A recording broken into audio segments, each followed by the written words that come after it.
After my father's death, I didn't tell my stepmother that he had left me $20 million in his will. What happened next showed me just how far greed can twist someone you once called family. A few days after the funeral, Linda insisted we have lunch together at the house. She said it was important to discuss the future, though I knew what that really meant. The table was set neatly, just like she liked it, but the air between us was tense. I sat down quietly, still carrying the weight of losing my father, while she wasted no time starting her performance. "You need to understand something, Claire," she said, her fork clinking against her plate. "This house, this life, your father built it with me. It doesn't belong to you." I looked down at my food, pushing it around without eating. I could feel her eyes on me, sharp and demanding. "You're an adult," she snapped, her voice rising. "You don't need anything from this family. I'm the one who kept your father happy all these years. I'm the one who deserves what he left behind." Her words hit like stones, but I stayed quiet. She mistook my silence for weakness and leaned forward, her tone turning bitter. "Don't think for a second you'll get some handout. Whatever's left, it's mine. You should be grateful if I let you stay here a few weeks long. Honestly, you're nothing but a burden now." Her voice cracked through the room, sharp and ugly. The clatter of silverware stopped. Even the air seemed to freeze. I gripped the edge of my chair, anger rising in my chest, but I didn't let it show. I simply stared at her, letting her dig her own hole deeper. Inside, though, I burned. I wanted to laugh at the confidence in her voice, the way she thought she held all the cards. She had no idea that every word out of her mouth only proved my father right to cut her off. She thought she was putting me in my place, but the truth sat quietly in the back of my mind. Everything she was claiming, everything she shouted about, already belonged to me. I lifted my glass, took a slow sip of water, and set it down carefully, never breaking eye contact. "Are you finished?" I asked softly, her face twisted with anger. "Don't you dare talk back to me. You have nothing, Claire. Nothing. And soon, you'll see that for yourself." I didn't argue. I didn't raise my voice.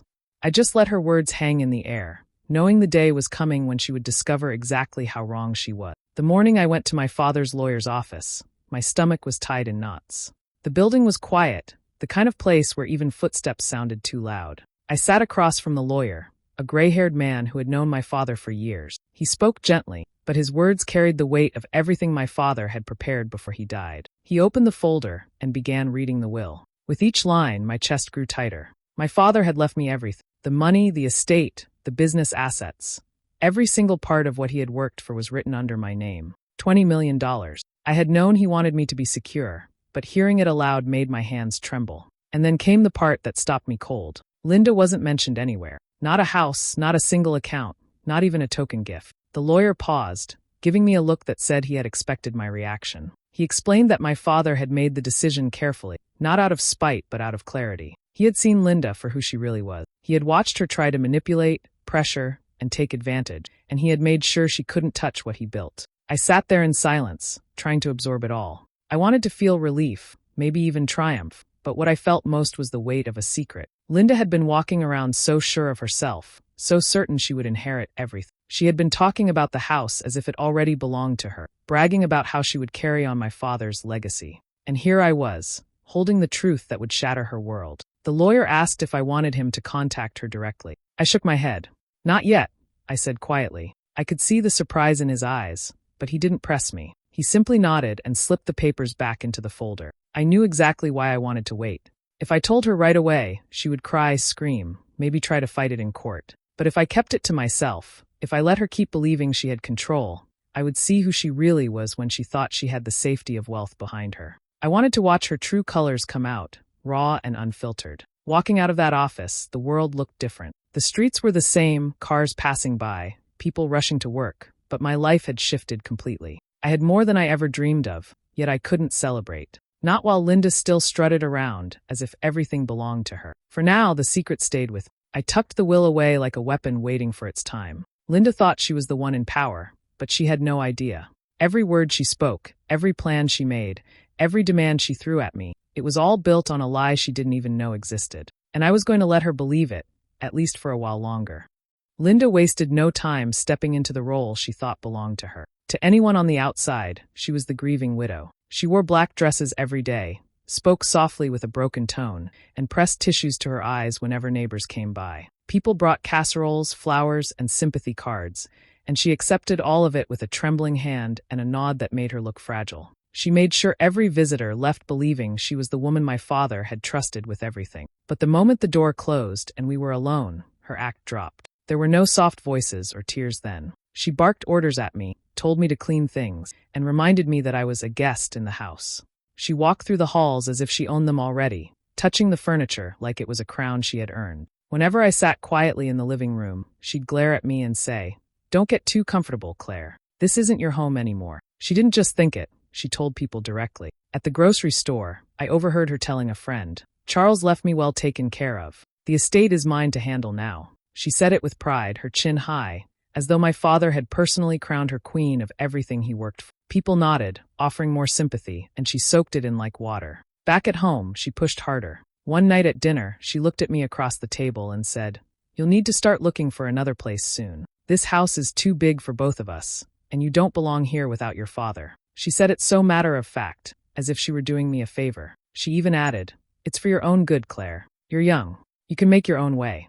This life was never meant for you." I wanted to laugh at how confident she sounded, but I kept my face still. I knew the truth, and she didn't. So I nodded, pretending to understand, letting her think she was winning. The more she spoke, the more I saw the arrogance pour out of her. She bragged about how she would redecorate, how she might sell the house and move somewhere sunnier, how she would finally have the life she deserved. I listened carefully, saying little, storing every word in my mind. Her confidence only made her careless. She believed she had it all in her hands, and that belief made her crueler with each passing day. She pushed me further aside, dismissed me when people were around, and tightened her grip on the story she told the world. What she didn't realize was that every lie she told, every time she claimed something that wasn't hers, she was building the stage for her own downfall. I just had to stay quiet, let her play her part, and wait for the right moment to pull the curtain back. Linda's words grew sharper with every passing day. She no longer tried to hide her bitterness when it was just the two of us. One evening, as we sat at the kitchen table, she leaned forward and said,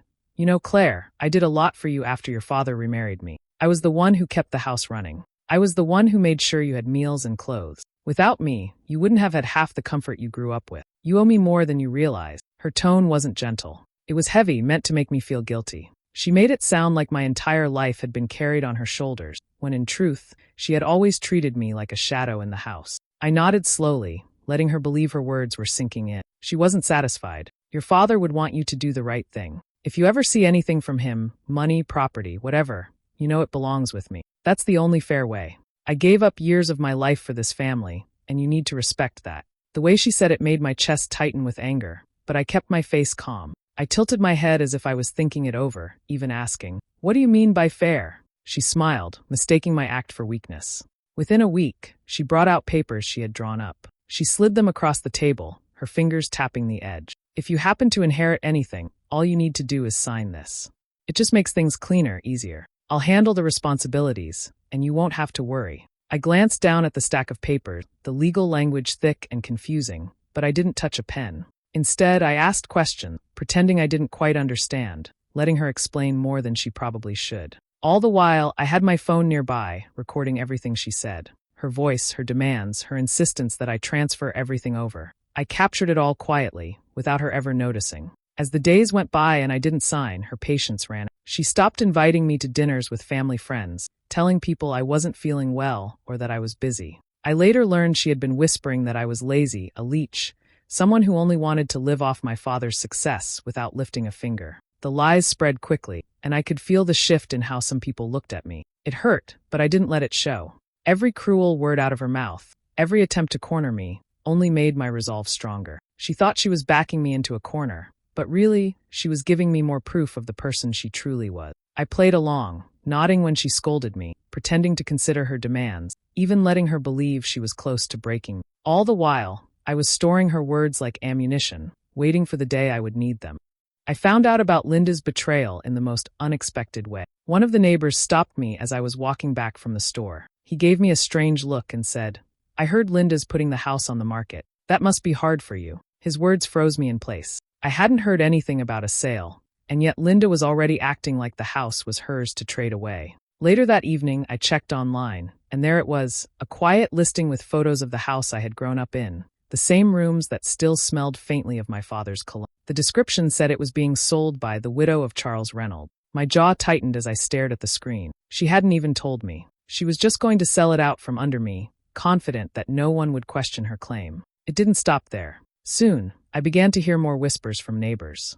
At the grocery store, in passing conversations, people repeated the things Linda was spreading. Claire's just greedy, she told them. She's only hanging around because she wants to get her hands on money that doesn't belong to her. Charles wanted me to have everything. She painted herself as the suffering widow and me as the spoiled stepdaughter who couldn't stand on her own 2 feet. The worst part wasn't the lies, it was how easily people seemed to believe them. I saw the looks when I walked down the street, pity mixed with judgment, like I was the selfish one. Linda soaked it all up, standing taller, smiling more, acting as though the world already belonged to her. Then came the day that nearly pushed me over the edge. I came home to find a moving truck parked outside the gate. Men were carrying boxes into the house, their boots thumping against the hardwood floors. My bedroom door stood wide open, and inside, my belongings were being stacked into cartons. Books, clothes, even framed photos of my father and me were being wrapped up in paper as if they were just clutter to be cleared out. Linda stood in the hallway with her arms folded, directing the movers.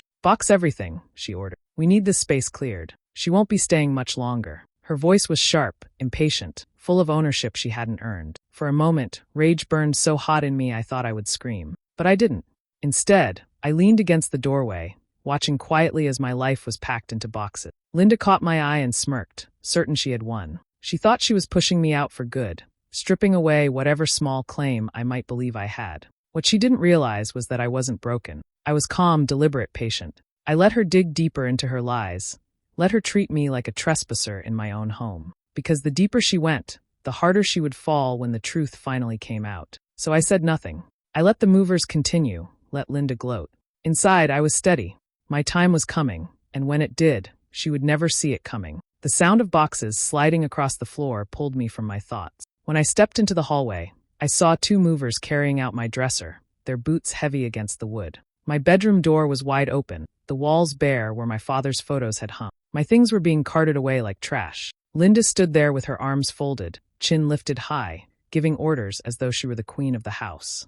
"Take everything from the bedroom," she told the men. "She won't be needing it here anymore. Clear it all out." My chest tightened, but I forced myself to stay calm. I walked into the room and said firmly, "Stop. Put those down." The movers froze, glancing at each other, unsure of what to do. Linda spun toward me, her face red, her voice rising like a whip. "Don't you dare tell them what to do. This is my house, Claire. Mine.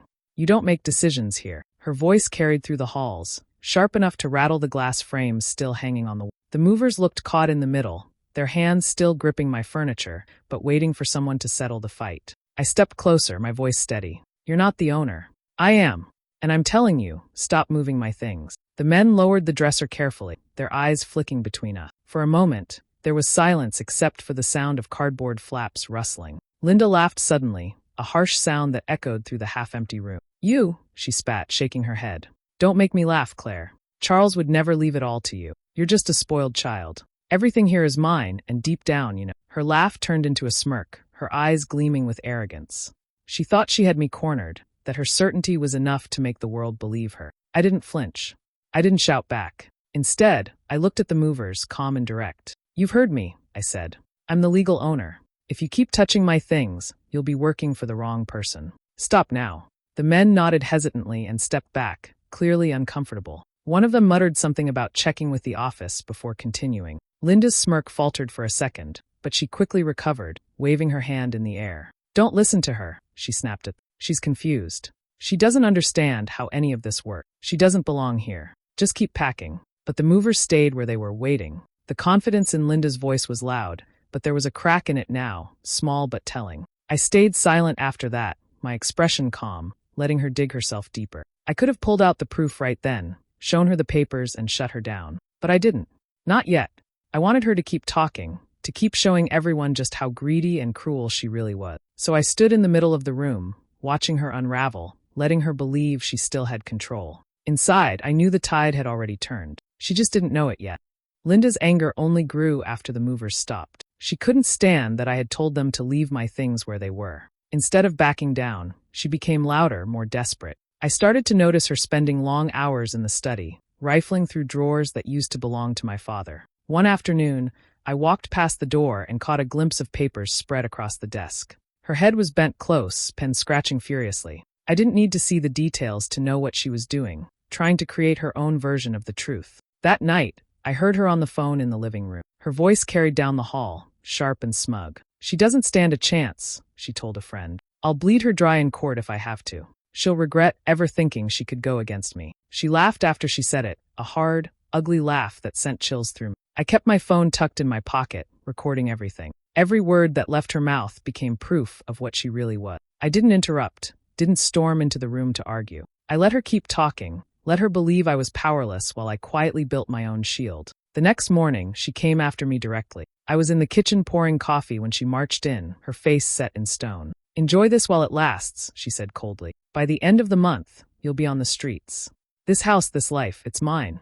You're just squatting here, and you'll be gone soon enough. I met her stare but didn't answer. My silence made her angrier. She slammed her hand on the counter, her voice rising. Don't think you can hide behind lawyers or pity. You're nothing without me, and you're about to learn it the hard way. I let her storm out, her heels echoing down the hall. My hands shook slightly around the mug, but not from fear. I knew what I had. The recordings, the memories of her threats, the lies she spilled so carelessly. Every cruel word was another piece of evidence, another nail in the case I was putting together. I spent evenings at my father's lawyer's office, quietly sliding my phone across the desk so he could listen. He shook his head as Linda's voice filled the room, full of arrogance and threats.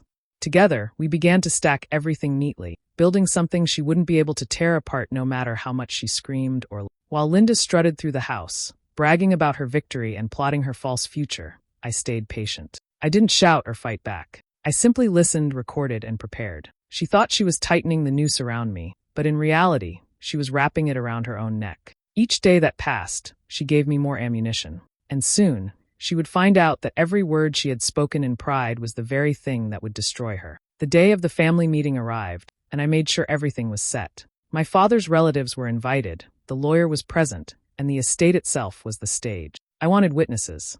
I wanted people to see the truth with their own eyes. When Linda arrived, she walked in as if she owned the place. Her heels clicked against the floor, her chin lifted, her smile wide. She clutched a folder under her arm, and I knew what was inside, those fake papers she had been working on for weeks. She glanced at me like I was a child about to be scolded in front of the adults. The room filled with quiet chatter until she raised her hand and spoke. "Thank you all for coming," she began, her voice dripping with sorrow. "This hasn't been easy for me, but I know Charles would want us to handle this with grace. He trusted me to carry his legacy, and I intend to do just that." She opened her folder, sliding papers across the table for people to see. "These are the documents Charles wanted." His wishes were clear. Everything was meant to stay with me so I could protect what he built. I've already begun making plans to keep the estate in order. Her words were polished, her tone perfect, but I noticed the way her hands trembled ever so slightly as she pushed the papers forward. She was lying, and part of her knew the walls were closing in. I sat still, letting her go on. She painted herself as the grieving widow burdened with responsibility. She called me young and naive, someone who didn't understand what it took to manage such wealth. She spoke as though she was protecting me from myself, wrapping her greed in false kindness. Relatives nodded uncomfortably, unsure of what to believe. That was when the lawyer cleared his throat and leaned forward. His calm voice cut through Linda's performance. "That won't be necessary, Linda. I have the official will, signed and sealed by Charles Reynolds himself." The room went silent. The lawyer opened his briefcase and laid down the real documents, the ones with every proper mark and signature. His voice was steady as he read the lines. "The estate, the money, the business holding, all left to me. Not a single thing to Linda." I watched the color drain from her face. Her lips parted as though she wanted to protest, but no sound came out. The confidence she had carried into the room crumbled in seconds, leaving her pale and shaking. Gasps spread through the relatives as they leaned over the papers, eyes wide as the truth sank in. All her speeches, all her arrogance, all her lies collapsed under the weight of one document. I stayed quiet for a long moment, letting her sit in that silence, letting the sting of reality burn through her pride. The room was no longer hers to command. She had been exposed, but I wasn't finished with her yet. The room was already tense after the lawyer read the real will, but I knew the moment wasn't complete yet. Linda sat stiff in her chair, her fake papers clutched uselessly in her hands, her eyes darting around as if she might still find a way out. That was when I pulled my phone from my pocket and set it on the table. "I think everyone should hear this," I said calmly, pressing play. Linda's own voice filled the room, loud and clear. "She doesn't stand a chance. I'll bleed her dry in court. By the end of the month, she'll be on the streets." Murmurs spread through the room, relatives shifting uncomfortably in their seats. Linda's face turned pale. I let the recording continue. Her laughter followed, cold and smug, then her mocking words about my father. Charles was too blind to see anything. Everything should have been mine. A gasp went through the group. My aunt covered her mouth with her hand. My father's old business partner shook his head in disgust. The lies Linda had spun for weeks collapsed in seconds as her own voice betrayed her. Linda shot up from her chair, slamming her hand on the table. That's not real. She edited that. She's twisting everything I said. Her voice was high and frantic, nothing like the calm act she had tried to put on moments earlier. But nobody was convinced. People who had once nodded politely at her no longer met her eye. One of the movers who had been invited as a witness crossed his arms and said, "I heard her say the house was hers. This doesn't surprise me at all." Linda's anger boiled over. She pointed a shaking finger at me. "You did this to me. You think you've won, but you'll regret it. You'll regret everything." Her words cracked as she shouted, her voice breaking under the weight of her desperation. I didn't raise my voice. I simply nodded to the lawyer beside me. He pulled a folded paper from his briefcase and slid it across the table toward her. "Linda Reynolds, this is a formal eviction notice.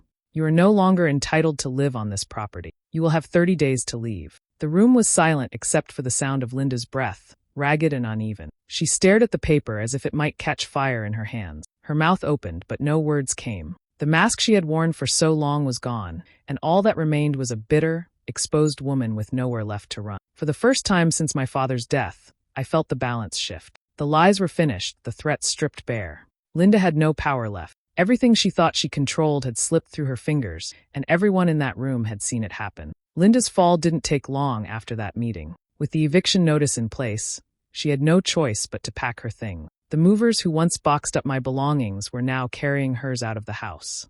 I stood in the doorway as she tried to argue with them, but her words carried no weight anymore. She had lost every shred of authority. The lawyer made sure all the legal steps were airtight. She couldn't contest the will, couldn't drag me into endless court battles, couldn't twist my father's name to gain sympathy. Every door she might have used to crawl back into power was closed to her. I watched her stomp down the front steps with the last of her bags, her face twisted with anger and humiliation. For the first time, she looked small. News of what happened spread quickly. The same neighbors who once whispered her lies now shook their heads at the truth. People who had believed her stories avoided her on the street. Her mask of the devoted widow was gone, replaced by the reputation of a greedy manipulator who tried to cheat her own stepdaughter out of everything. She had chased respect, but all she had left was shame. Inside the house, the air felt lighter. Rooms that once echoed with her orders and accusations were quiet again. I walked through the halls, not as someone waiting to be pushed out, but as the rightful owner. I ended up in my father's study, the place where he spent so much of his time. The desk was still neat, his pen resting exactly where he had left it. I sat in his chair and looked around, not with tears or empty words, but with a steady calm. It wasn't about the money. It wasn't even about the house.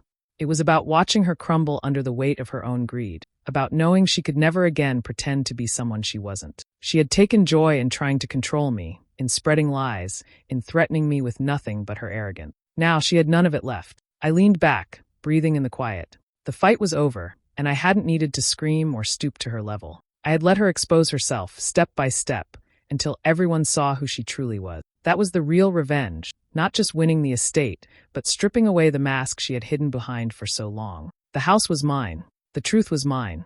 And Linda? She had nothing.